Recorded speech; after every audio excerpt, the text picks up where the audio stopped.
నెల రోజులైంది. చాలా మంది కార్యకర్తలు కూడా ఇబ్బంది పడిన పరిస్థితి.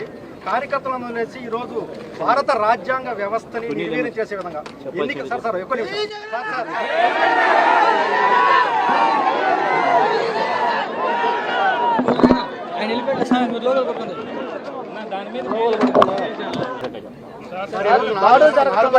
నెల రోజులైంది.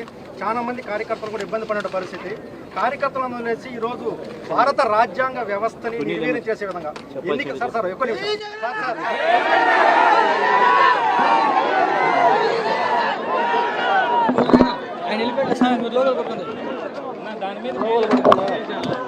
మీ పాపాలు పండుతా ఉన్నాయి వేగంగా.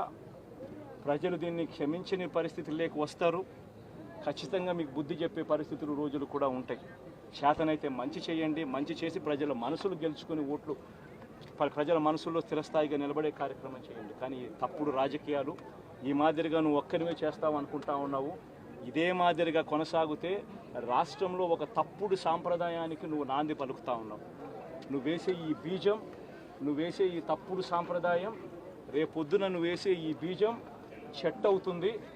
రేపొద్దున నువ్వు ఏదైతే ఇత్తుతావో అదే పండుతుంది. రేపొద్దున మళ్ళీ మీ గ్రామాలలో మీ కార్యకర్తలకు ఇదే పరిస్థితిని ఇదే మాదిరిగానే మళ్ళీ జరిగే కార్యక్రమాలు కూడా జరుగుతాయి. అటువంటి తప్పుడు సాంప్రదాయాలు దయచేసి ఇప్పటికన్నా ఆపండి. నాయకులుగా ఉన్న మనలాంటి వాళ్ళం ఇలాంటివి ప్రోత్సహించకూడదు. ఇలాంటివి ఎవరు తప్పు చేసినా తప్పు అని చెప్పే కార్యక్రమం నాయకులుగా మనం చెయ్యాలి. కానీ దగ్గరుండి ఈ మాదిరిగా ప్రోత్సహించడం అతి దుర్మార్గమైన కార్యక్రమం.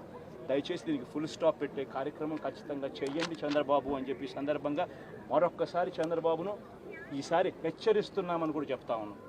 ఈసారి కోరడం లేదు, హెచ్చరిస్తున్నామని కూడా చెప్తా ఉన్నాం. ఇదే మాదిరిగా జరుగుతూ పోతూ ఉంటే మాత్రం ఎవరైనా కూడా ఊరుకునే కార్యక్రమం జరగదు. రియాక్షన్ అనేది ఖచ్చితంగా ఉంటుందని కూడా చంద్రబాబు నాయుడు సందర్భంగా